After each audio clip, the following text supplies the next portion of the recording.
Okay, another exciting episode of EX3 building. All right, I'm not sure what serial number they started doing this, but I know the last kit I had was like number 90, and they had changed to start doing this. This is the rear heat duct that goes into the fuselage.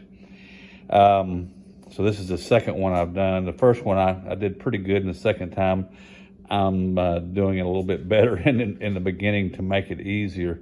Okay, so what happened is if you have an earlier serial number fuselage that you're working on, this duct right here, this is actually the duct, and this is these female ends here are going to actually have to mount into the panel where they have holes drilled. So you have to screw this to this left center interior panel. That's the one that will have the fuel selector in it that you'll have to match up when you're installing that panel. But I thought I'd go ahead and talk about this, and I'll tell you if, excuse me, the fuselage manual does not have anything about this. It's in the finish manual. I think it's page 16.2, but I did a forum post with all these details written with pictures, so you can go to the forum post. I believe I've added it to number 55, which talked about installing the rudder cables into the fuselage here, and I added this onto that with some photos. So anyway, you can go to post 55 on the forum post. So what happened is, you can see this. This used to be built into previous panels. So when you took this panel, this was sticking out the front. So you just had to put the panel in place. It was no big deal. I don't know why they did this. It's a real pain in the butt. And I don't know what people are going to do if you don't know about this and you cover you covered. If you go over here, you'll see there's really not any room. Your cover is going to be right here. See, it's really close. So if you've covered it and then you have to go back in here and try to stick this thing in, it has to go behind that bar, and see, that sticks out more here. So I've tried it pretending I had fabric on it, and I couldn't do it without this sticking way out. I just don't know.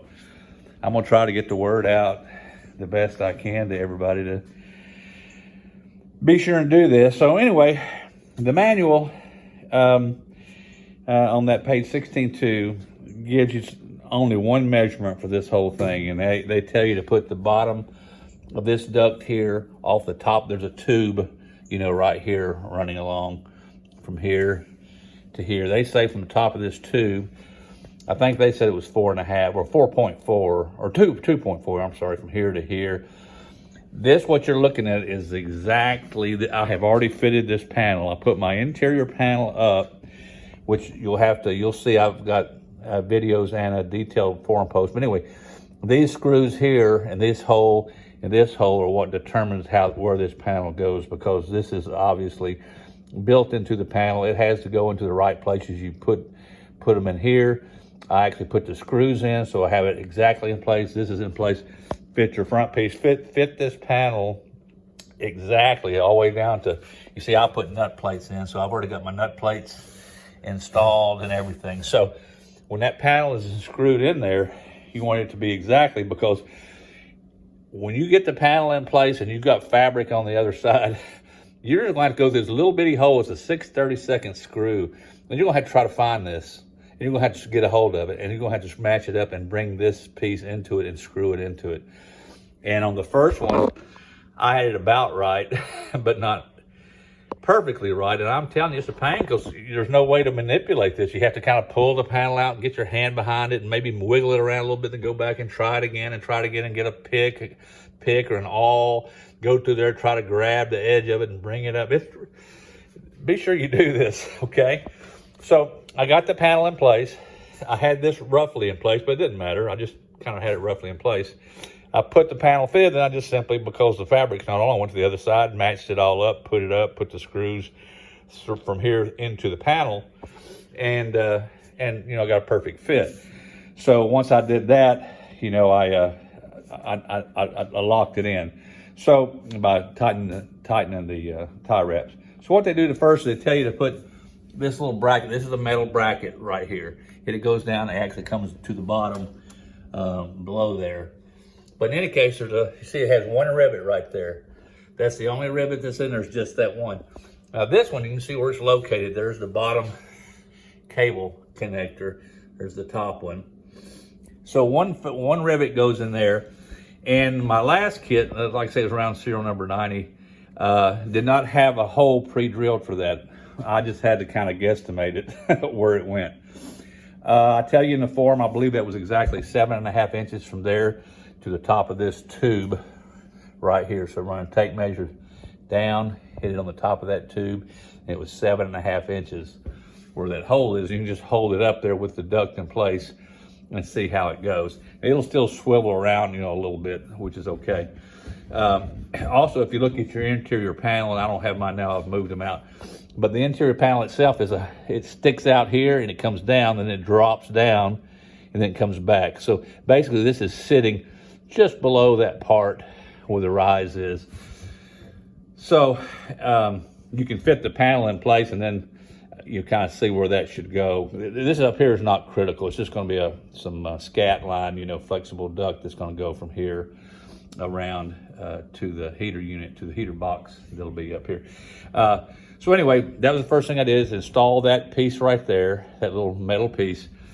Then, you know, put some wraps of duct tape. I had a bunch on here because I wasn't sure at first where I was going to be. I had no idea, so I just put a bunch of duct tape, friction tape around it. Then I took one tie wrap. I wrap it, and that's how it actually stays on. You just put a tie wrap on there, and I just had it loose so I could still move this back and forth, but it held it up in place. When you come back here and do the same thing, I didn't put any tape or anything here until after I was finished, because it didn't matter that much. I could get to it. So, but eventually you're going to have a wrap of friction tape there. It's kind of hard to see, but there's a tie wrap there. So the tie wrap goes around there. Then I use two small tie wraps, see, on friction tape here. And then that goes over and goes into those tie wraps there. So he had that loosely done there too. So everything kind of loosely. And then here's the way mine, now yours may be a little different. Every panel may be just a hair different. So probably not, but it may be, because it kind of depends on where I guess these holes are and so forth. So don't just go by this. This gives you a good place to start and then fit your panel to it. But this is probably going to be, you know, very, very, very close.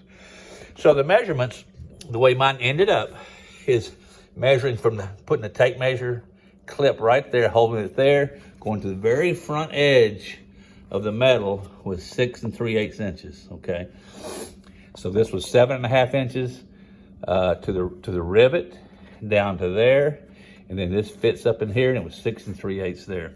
Coming back here, like I said, the manual said that this bottom of this duct should be about 2.4 from the top of the tube right here. So I put it on top of the tube. I got 2 5/8 to the very bottom right there. And it doesn't matter, but I mean, it's going to be what it is. But I got, if you measure to the top too, it's 5 7/8 inches from the top of the tube to there. And the next thing I did is, of course, that way you make sure the angle is still correct, because this will change if you change this. This is what's critical right here. This is really all you're worrying about, is this part fitting the panel. So with this completely in place, I took from here, went to the front of the tube, right from this big fat tube right here. I put the tape measure right against the tube right there. And I measured down to the center of that hole, and you can see it was 29.5 inches. Then I changed, and I went from the top of this bracket. I put the tape measure there because it's more precise. So from the top of that bracket with the tape measure clipped on it, I came back, and these are the measurements I got for the back hole to the center, and this hole to the center. So 34.5 inches and 32.5 inches. So an eighth of an inch. So this one's measured from the back of the bar to there straight across, and these two were measured from the top of that piece right there. And once you've got it up there and got your panel, make sure your panel is fitted first, screwed in, everything, all your screw holes screwed in, so you got it perfect.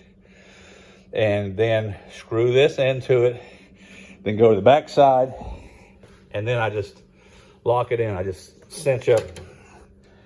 You know, I just cinch up. Well, you can't see it. I just put the fabric spacer in. But, you know, you just cinch up that tie wrap hard there. Same thing. Here's the tie wrap that goes across here. And then looking down, you can see how the small ones then here, you know, go around this bar and then went underneath this tie wrap. And then you just cinch those down tight. And that should lock it in. So I'm going to get ready to install the panel after the fabric's done, and really installing the panels is pretty much the last thing I do before I go flying. So that'll should get you started. So I'll try to get the word out on this thing so you guys don't end up having to figure out what to do now at the end. I even saw factory photos from somebody the other day, and at this stage they had it installed, but yet there's nothing in the manual when they made that change to the fuselage manual, and the finished manual still doesn't even tell you really how to do it with any kind of dimension. So hope it helps. See you next time.